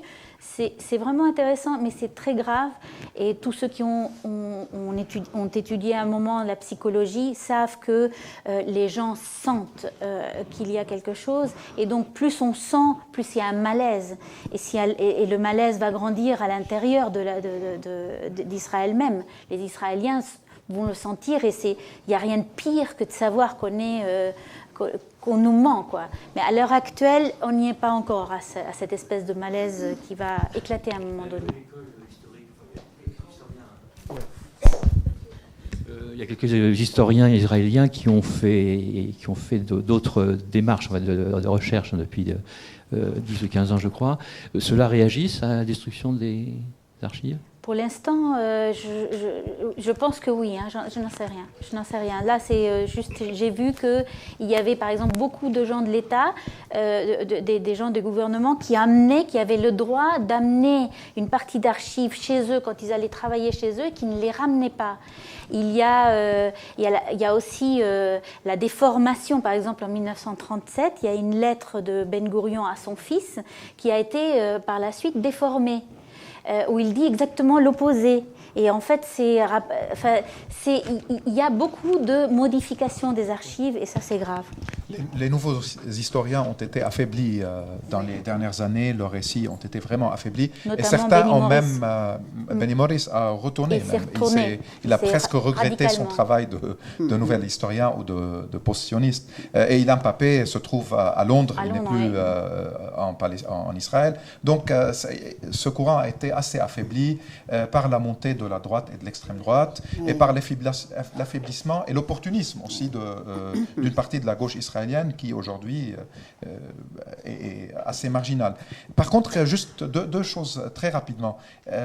L'État de Palestine existe dans un sens juridique. Il y a une résolution onusienne, il est reconnu, il est membre de l'UNESCO, il a adhéré à des instances internationales, sauf que l'occupation et la fragmentation du territoire et surtout la colonisation rendent la concrétisation de ce projet et de cet État impossible pour le moment et peut-être pour quelque temps encore. Et évidemment, la légitimité de l'autorité palestinienne est mise en question. Deuxième clarification, les Palestiniens eux-mêmes et nous toutes et tous, on a été piégés par une terminologie israélienne, celle des Arabes d'Israël. Parce que toute la conception israélienne de l'identité palestinienne était juste de dire que ce sont des Arabes. Donc des Arabes qui peuvent partir dans n'importe quel pays arabe. Et la propagande sioniste a été pendant très longtemps. Pourquoi ils ne partent pas dans les 23 pays arabes ou les 22 pays arabes qui existent au lieu de nous, on a juste cette terre-là. Et aujourd'hui, le terme officiel, c'est les Arabes d'Israël. Sauf qu'ils sont des Palestiniens d'Israël. Et tout le combat sur le terme palestinien et Palestine et l'identité palestinienne que les Israéliens ont souhaité effacer se trouve un peu absent dans cette idée des Arabes israéliens, bien que leur langue est arabe et ceux qui défendent ce terme considèrent qu'avant 1948, l'entité palestinienne en tant qu'État indépendant n'était pas encore là. Donc oui, c'était des Arabes, sauf que ce sont des Palestiniens d'Israël qui sont restés après la Nakba et qui ont obtenu la nationalité israélienne. Est-ce que tu veux adresser la question de la presse après, ou bien peut-être, madame, vous pouvez poser votre question après. Je réponds à Yvon.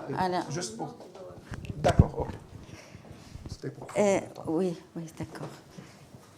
Donc, justement, pour rebondir un peu sur ce que tu viens de dire, tu venais de dire tout à l'heure, et là tu as continué, par rapport aux ressemblances entre le comportement, les agissements d'Israël avec les Palestiniens et comment Bachar al-Assad s'est comporté. Par exemple, il y a un exemple qui est très clair, que tout le monde connaît maintenant. Moi, je me souviens du jour où on s'est levé, on a vu dans le monde comment Sharon disait « Je vais armer Hamas pour casser l'OLP ». Et après, si, je vais armer Hamas pour... Je t'assure, c'était dans le monde. Ça, on l'avait lu, on était plusieurs à le répéter. Il l'a dit peut-être d'une manière... Mais en tout cas, moi, je me souviens très bien, on en a parlé dans une réunion autour de j'étais au CVPR, on n'a pas arrêté d'en parler le jour où on a découvert ça dans le monde. Et qu'est-ce qui s'est passé en Syrie ? En Syrie, à Hama, la sœur de Assad a armé les islamistes de Hama. Et c'est ça qui a fait que ça leur a donné l'occasion justement de faire ce massacre à Hama. Donc ils apprennent des leçons les uns des autres et les unes des autres. Et donc justement, maintenant, je ne sais pas si tu vas être aussi d'accord avec moi ou pas, mais pour répondre à Yvon, en 82, par exemple, là c'est un exemple aussi très clair. En 82, quand il y a eu le massacre de Hama, puisqu'on parle de Hama, jusqu'ici, on n'a pas un chiffre sûr pour combien de personnes ont été tuées, combien de civils ont été tués à Hama. C'est entre 35 000 et 20 000. En tout cas, les chiffres varient entre ces deux possibilités. Qu'est-ce qui s'est passé? Comment on en a rendu compte en France? Dans Le Monde, il y avait 2 lignes. Alors là, j'ai gardé l'article. Il y avait 2 lignes. Un massacre, il y a avec un point d'interrogation, un massacre à Hama. Par contre, il y avait un journaliste de Libération qui passait par Hama en 82 et qui a vu ce qui s'est passé et qui, en rentrant en France, a écrit 2 pages sur ce qui s'est passé. C'est ça les journalistes, c'est-à-dire quand ils ont une conscience et qu'ils sont dans un pays libre, ils parlent de ce qu'ils voient. Et là, il l'a raconté, et justement, c'est une des raisons, d'ailleurs Hala El-Qodmani me l'a confirmé, une des raisons pour lesquelles Libération, avec la révolution syrienne, était la première à avoir dit des choses justes sur ce qui s'est passé en Syrie, bien avant Le Monde.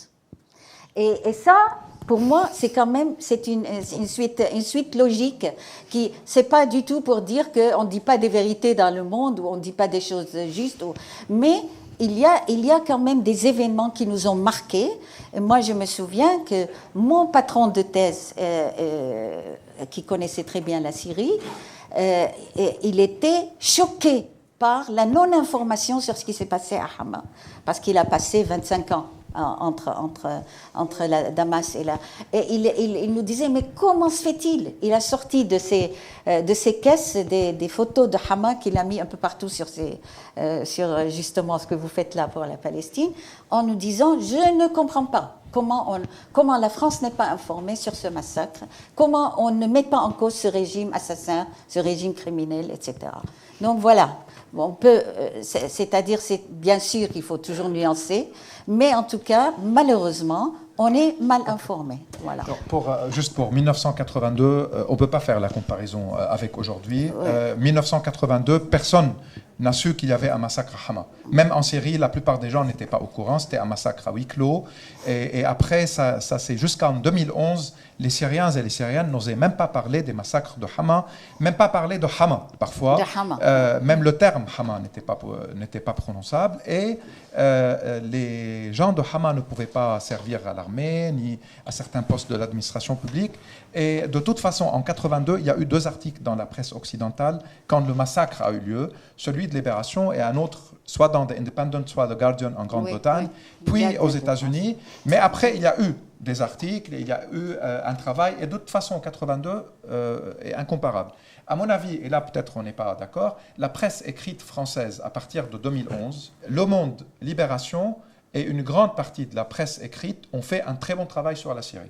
Je le dis honnêtement, sachant qu'ils ne sont pas obligés non plus, au niveau de la rédaction, de faire chaque jour un article ou une couverture de la Syrie.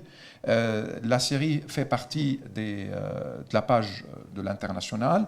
Il y a énormément d'événements qui se passent. Et si j'étais un rédacteur en chef, je dois faire un choix chaque jour. Je ne peux pas chaque jour écrire sur le même cas et les mêmes conditions.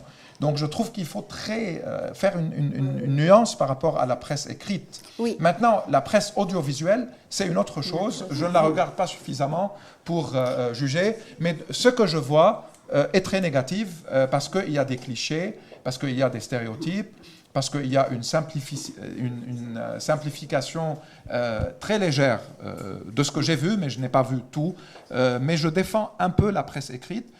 Et je dis aussi que la position de la France, la diplomatie française, a été de loin meilleure que les positions des pays occidentaux par rapport à la Syrie. Que ce soit François Hollande ou Alain Juppé, quand il a été très brièvement après la révolution syrienne. Il y a toujours eu une position claire par rapport à Assad. Il n'y a pas eu de mesures comme il fallait. Les choses sont en train de changer malheureusement aujourd'hui. Il y a moins de fermeté dans les discours actuels. Par contre, il y a aujourd'hui, si vous êtes au courant, Rafa'at al-Assad, le frère de Hafez al-Assad, donc l'oncle de Bachar. Il vit à Paris depuis 1984 et c'est lui le bourreau de Hama. Okay? Il n'a pas été inquiété par la justice pour différentes raisons. Il a des biens en France, il a des châteaux, des maisons, des terrains. Il a également une propriété en Espagne, à Marbella. Il a des propriétés à Londres. Et il n'a jamais été inquiété jusqu'à il y a 2 ans. Il est aujourd'hui en procès en France. Il n'a plus le droit de quitter le territoire français que pour se rendre voir son cardiologue à Londres. Mais il n'est pas poursuivi pour les crimes contre l'humanité ou les crimes de guerre de Hama. Il est poursuivi pour des questions fiscales et pour des vols, etc. Donc il y a la question éthique, évidemment, qui se pose, et il y a toute l'impunité des régimes arabes jusqu'à maintenant, que ce soit l'Arabie saoudite ou le régime assadien et la plupart des autres régimes. Et là, on peut de nouveau revenir à la Palestine, l'impunité israélienne. Et moi, honnêtement, je ne suis pas non plus d'accord avec les comparaisons Sharon, la sœur de Assad Hama. Ça, c'est des rumeurs.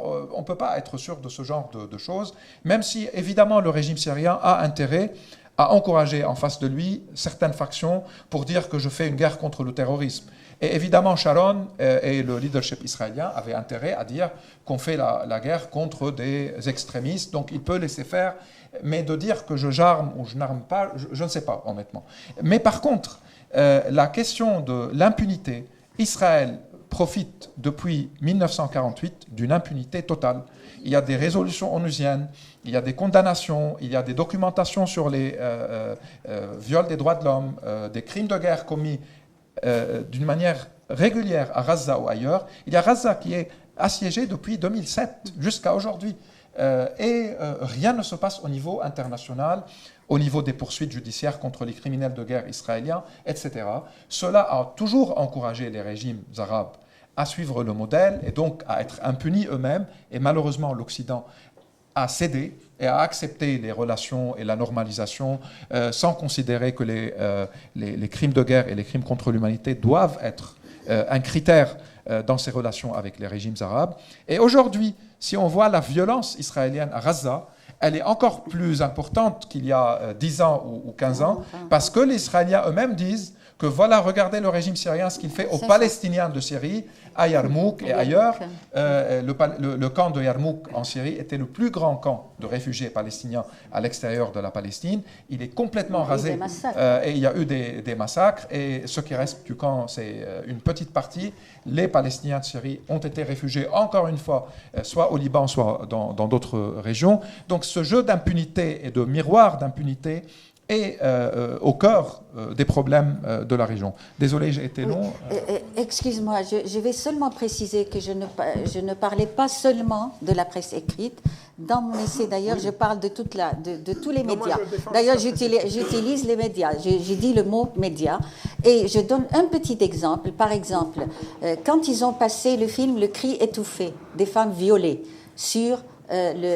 en Syrie sur France 3. Ce film-là, pour moi, en tout cas pour nous, pour les féministes qui ont essayé d'analyser ça, c'est venu trop tard. Et par conséquent, ça n'a pas servi à grand-chose. Parce que au début, dans la tête de beaucoup de gens, c'était ceux qui commettaient ce genre de crimes, c'était certainement Daesh ou bien l'État islamique. Et puis tout d'un coup, le cri étouffé démontre que le pouvoir syrien a utilisé le viol comme arme de guerre, comme arme et c'est là où tout d'un coup, ils se sont réveillés, ils ont fait ce film qui, à mon avis, est très important, mais après, il y a eu un appel qui a été signé par 100 000 personnes contre justement l'utilisation des femmes comme... mais après, si vous voulez, ça y est, ça a pris 15 jours, et puis c'était le silence total, et ça continue encore aujourd'hui. C'est utilisé par le pouvoir syrien comme arme de guerre. Et voilà, c'est-à-dire c'est ça aussi les médias. C'est qu'on peut donner les informations aussi parfois beaucoup trop tard, que ça peut servir, oh là là, c'est terrible ce qu'on a vu hier, et après-demain c'est oublié. Surtout si pardon. Oui, je suis d'accord que tout est comme ça, mais en tout cas, on ne peut pas dire que toujours la formation, même quand elle est juste, il faut qu'elle soit au moment où elle est utile aussi. Parfois, sachant que le terrain n'était pas accessible en plus pour la plupart des journalistes pendant très très longtemps. Oui, aussi. Oui, c'est ça. Et pour la Palestine, c'est l'exemple vraiment. Oui, moi, je suis tout à fait d'accord sur ce que... Il n'est pas ouvert votre micro. Sur la situation en ce qui concerne la Palestine, et je suis tout à fait d'accord sur le fait que en France, on est beaucoup moins critique vis-à-vis d'Israël que ne le sont en Israël les gens qui sont contre le gouvernement israélien. Par ailleurs, alors, je ne trouve pas du tout, moi, il ne me semble pas, mais je ne suis pas très connaisseuse de la situation syrienne, mais je ne trouve pas que ce soit la même situation, parce que pour des gens comme moi, par exemple, Assad n'est pas un étranger en Syrie. Tandis qu'en Israël, c'est un étranger, c'est un occupant. On ne peut pas dire qu'Assad... Voilà, c'est pour ça que moi, je trouve que la situation est beaucoup plus complexe en ce qui concerne la Syrie. Et ça ne change rien. C'est-à-dire, au contraire, quand il fait partie du peuple, d'ailleurs, c'est une des raisons pour lesquelles personne n'a réalisé, c'est une des raisons pour lesquelles la Russie, encore aujourd'hui, dit, mais nous, c'est Assad qui a fait appel à nous. C'est un président légitime, disent-ils. Il n'est pas légitime du tout, il n'a jamais été élu. Donc voilà, donc c'est ça aussi. Non, alors, il faut juste faire quelques quand même nuances. Évidemment qu'on ne peut pas comparer. Ce serait une bêtise de comparer une occupation étrangère d'un territoire d'une dictature barbare. Ce sont deux cas différents. Sauf que de dire tous les Arabes ou tous les gouvernements arabes, c'est une généralisation assez grave. Oui, il y a beaucoup de dictatures, ça c'est vrai, mais il y a des dizaines de millions de démocrates qui sont écrasés par ces dictatures-là. Oui, et les dictatures ne sont pas toutes les mêmes. Il y a des dictatures qui tuent, par exemple, comme dans le cas syrien, 500 000 personnes depuis 2011. Et il y a des dictatures qui n'ont pas tué des gens, mais qui ne permettent pas l'expression des opinions. Ce n'est pas du tout la même chose. Si vous êtes juriste, vous ne direz jamais que c'est la même chose parce qu'il y a crime de guerre, il y a crime contre l'humanité, il y a violation de droits de l'homme, il y a des oppressions. Ben Ali était un dictateur corrompu, mais il n'a pas bombardé son peuple avec l'aviation, avec les chars, et il n'a pas créé une machine de torture et de viol en prison qui a brouillé les os de dizaines de milliers de personnes. Donc ce n'est pas la même chose. Il reste un dictateur et sa chute est à célébrer chaque jour comme celle de tous les dictateurs de la région et du monde. Mais on ne peut pas comparer un Pol Pot ou un Hitler à un autoritaire ou un corrompu. Ce n'est pas la même chose du tout.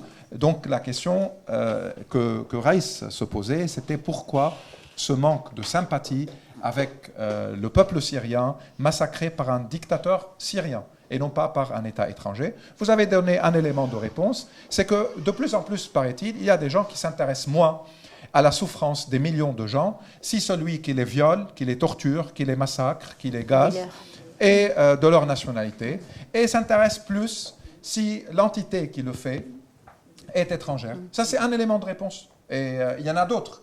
Il y en a aussi la lassitude, il y en a également l'ignorance, il y en a aussi le fait que les gens s'intéressent à un ou deux pays, pas plus peut-être, et les suivent.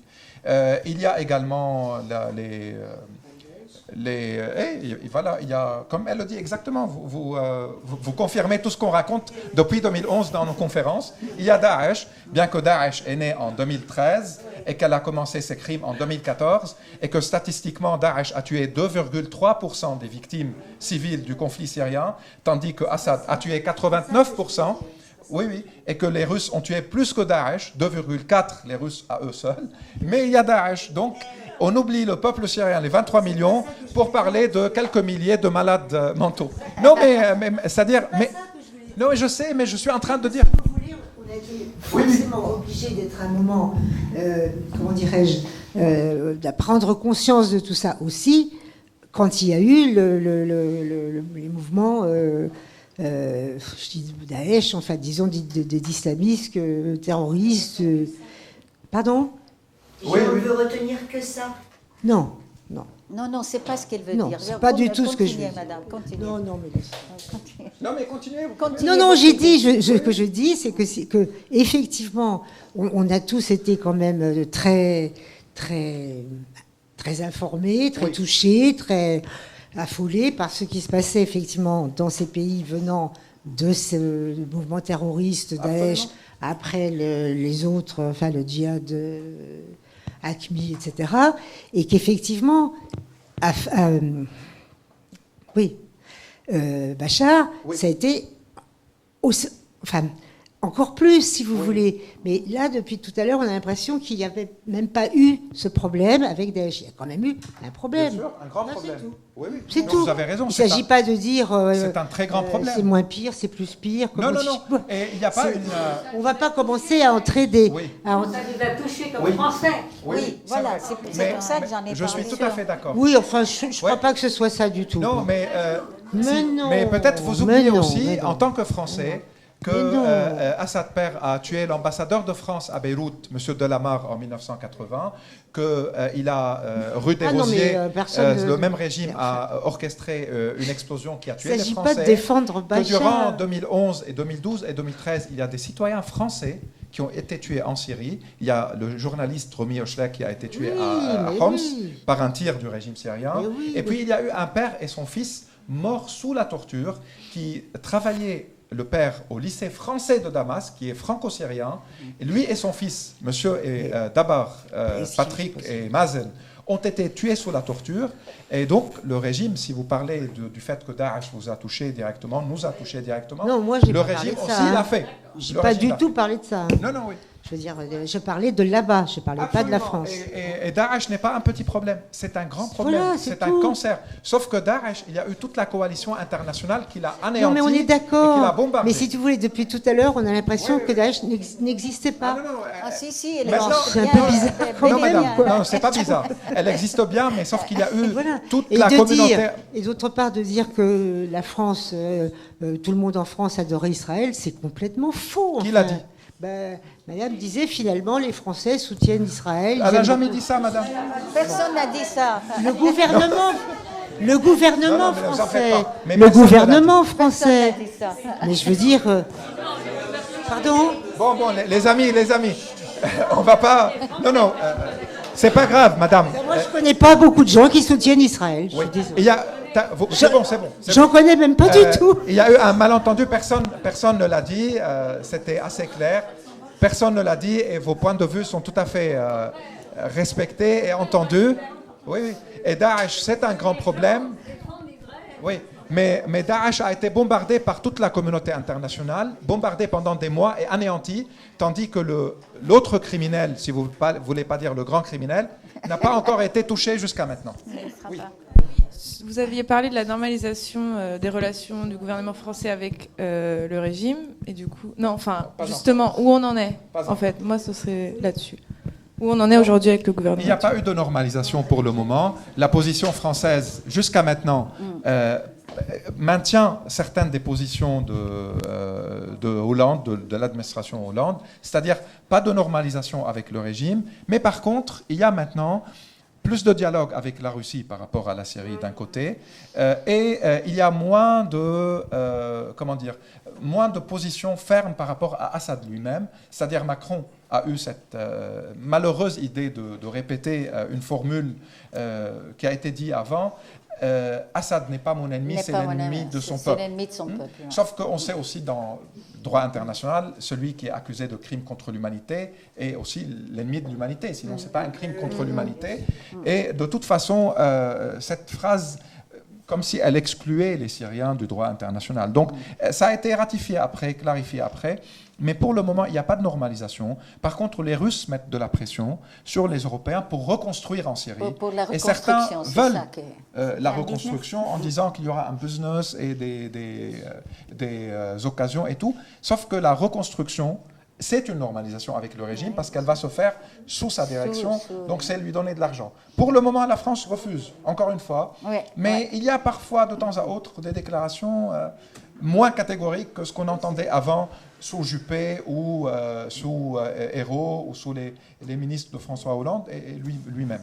Ce qui est terrifiant, c'est qu'il y a même des offices de tourisme qui vendent du voyage à Alep, en Syrie. C'est non, il y a des députés français. Monsieur Mariani a été trinqué du vin. Il était ravi de voir du vin français à Saïdnaïa, sachant que Saïdnaïa, c'est la prison où 30 000 Syriens, selon Amnesty et Human Rights Watch, sont morts sous la torture à quelques centaines de mètres de là où il trinquait son vin l'année dernière. Et il y a parfois quelques chercheurs français et beaucoup de journalistes qui partent aussi en Syrie et qui rencontrent le bourreau de Damas et qui considèrent que ça fait partie de leur travail et que c'est normal de l'entendre parler. Et le lobby du BTP. Moi, je voudrais dire aussi que la Russie, enfin je l'ai déjà dit, que la Russie a pris la place qu'on a bien voulu lui laisser. Oui. À partir du moment où l'Amérique s'est retirée, la France s'est retirée, enfin tous les États occidentaux se sont retirés, et la Russie a pris la place qu'on lui laissait, et elle voulait aussi garder ces deux places fortes le long de la Méditerranée. Donc bon, c'est aussi la faute de tout le monde. Hein. Tout à fait. Mahmoud. Mais une question. Je m'excuse, je suis venu très en retard, mais je voulais être avec vous. Une question simplement rapide. À propos de Daesh, il y a le rôle du régime dans la genèse et l'essor de Daesh. Peut-être vous en avez parlé. Et je dirais aussi, comme en criminologie, toujours on demande à qui profitent les crimes. On a vu que tous les agissements, les attentats commis à Paris et ailleurs, ils ont bien profité au régime. Et le régime et ses alliés ont rarement lutté contre Daesh avant ces derniers temps. C'est-à-dire, en priorité, ils ont lutté contre l'opposition, disons, plutôt démocratique, ou l'autre partie de l'armée libre. Peut-être vous avez parlé de cet aspect-là. Tous les attentats en France, même les dates, ont été de sorte que ça profite au régime dans les négociations de Genève et de Vienne et ailleurs. Et merci. Merci. Oui. Une dernière question peut-être ou commentaire. Excusez-moi.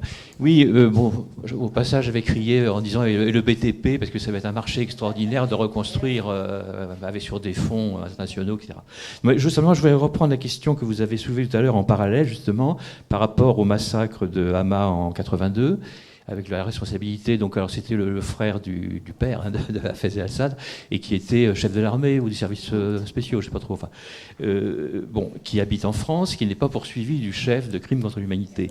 Et en comparant avec l'impunité d'Israël. Moi, la vision que j'ai du fait qu'Israël peut se permettre de bafouer toutes les résolutions les unes après les autres depuis des dizaines d'années, je pense que c'est la culpabilité des Occidentaux par rapport à la Shoah. Je pense que vraiment, ça vient faire un écran... inconscient et conscient majeur. Bon, par rapport à... Alors là, je m'adresse au juriste. Je ne connais pas bien l'histoire de la Cour pénale internationale dans ses différents avatars, les possibilités d'autosaisine. Il y a dû y avoir des plaintes, je pense, de survivants de massacres de Hama qui sont maintenant réfugiés à l'étranger et qui ont dû déposer des plaintes, non suivies des faits apparemment. Est-ce que vous pourriez en dire un mot ? Oui, alors le problème, très rapidement, la Syrie n'est pas signataire de Rome. Donc la Cour pénale internationale ne peut pas saisir directement les crimes de guerre ou les crimes contre l'humanité commis sur le territoire syrien. Il faut que le Conseil de sécurité demande à la Cour pénale internationale de saisir le dossier syrien. Sauf qu'il y a eu 13 vétos russes au Conseil de sécurité, dont 4 ou 5 auraient permis une saisie pareille. Les autres, c'était pour d'autres questions, mais reliées à la Syrie. Donc le Conseil de sécurité est bloqué. Maintenant, il y a de plus en plus de possibilités de poursuite qui sont en train de se faire en Europe. Il y en a un cas en Allemagne qui est important, avec 2 qui sont arrêtés déjà, qui sont accusés de torture en Syrie. Et il y en a un cas en France. D'ailleurs, c'est le cas du père et de son fils, qui sont 2 citoyens franco-syriens, Mazen et Patrick Dabar, qui travaillaient au lycée, et son fils était étudiant. Leur famille, ici, en tant que famille française, a saisi la justice, et il y a des mandats d'arrêt même par rapport à ceux responsables de la mort. Puis, il y a un livre qui a été sorti par une journaliste de la presse écrite française, qui s'appelle Garance Lequesne, le dossier César ou l'affaire César. Ouais. César est un photographe de la police militaire du régime syrien qui a fait défection et qui a pris avec lui une 50aine de milliers de clichés de photos de cadavres. Il était chargé de documenter, de prendre les photos de tous les cadavres des prisonniers morts sous la torture à Damas. Et donc il y a des 45 ou 50 000 photos de 6 à 7 000 corps à peu près. Il y a des différences parce que on n'a pas, les experts n'ont pas identifié tous les corps. Et ce dossier-là est également un dossier qui peut servir la justice internationale un jour. Il y a une semaine, le Congrès américain après le Sénat ont voté une loi par rapport au dossier César. C'est une loi que la Maison-Blanche sous Obama avait refusée. Elle a été approuvée aujourd'hui, non pas parce que Trump est plus concerné par la Syrie qu'Obama, loin de là. Il doit y avoir au niveau de la Maison-Blanche des enjeux, des relations entre les démocrates et les républicains qui ont permis cette loi passer. Et elle permet automatiquement d'imposer des sanctions sur tout État, toute entité, tout individu qui fait du business en Syrie ou qui a affaire avec le régime syrien. Donc ça rend la normalisation très difficile. De même, les décisions en Allemagne et en France par rapport à des cas de crimes peuvent rendre la normalisation très difficile, même si ça reste jusqu'à maintenant dans le cadre symbolique, puisque les mandats d'arrêt, les criminels sont en Syrie, et puisque malheureusement, jusqu'à maintenant, la CPI n'a pas travaillé que dans des dossiers où les criminels ont perdu leur guerre ou ont perdu le pouvoir. Il n'y a pas encore un cas où un criminel au pouvoir a été jugé. Ça, c'est une des lacunes du droit international aujourd'hui. Peut-être ce qui se passe aujourd'hui par rapport aux Rohingyas, les minorités musulmanes massacrées en Birmanie, peut être un cas à étudier parce que c'est à travers un autre pays, la Gambie, qui a demandé à la CPI de saisir le dossier, et parce qu'il y a des millions ou de centaines de milliers de réfugiés Rohingyas au Bangladesh qui lui a accepté. C'est ça. Donc la Birmanie est obligée maintenant, même s'ils ne sont pas signataires eux aussi. Et pour dire, par rapport à Israël, Israël aussi n'est pas signataire de Rome, des statuts de Rome. Donc la CPI ne peut pas être saisie sans Conseil de sécurité. Les États-Unis eux-mêmes ne sont pas signataires. Les Russes ne sont pas signataires. Non seulement ça, Poutine vient il y a un mois de retirer la signature, l'adhésion russe au protocole des conventions de Genève quand il y a eu les documents qui prouvent que ces pilotes visaient, non seulement par erreur, mais visaient après des contacts avec leur base aérienne, les hôpitaux dans le nord de la Syrie. Ouais. Donc pour les détruire, il demandait exactement les repères pour savoir les détruire. Il s'est retiré des protocoles. Donc au niveau international, ce n'est pas seulement les régimes arabes, c'est ce que je voulais dire à Israël, mais il y a pas mal de gouvernements qui ne sont même pas signataires et qui ne veulent pas voir la CPI saisir beaucoup de dossiers. Et c'est assez... révoltant. Assez révoltant, exactement. Et ce qui est plus révoltant par rapport à la Syrie et par rapport à la Palestine, c'est toute cette question de veto au niveau du Conseil de sécurité. Parce que les États-Unis ont utilisé le veto à maintes reprises pour protéger Israël de toute condamnation. Exactement comme les Russes le font aujourd'hui pour le régime syrien. Et cette question de droit de veto, la France avait proposé quelque chose qui n'était pas mal, c'est-à-dire le veto, on ne peut plus l'utiliser s'agissant de crimes de guerre ou de crimes contre l'humanité. Mais ça n'a pas été retenu. Donc aujourd'hui, il devient, ce Conseil de sécurité, un obstacle face à certaines formes possibles, disons, de justice internationale.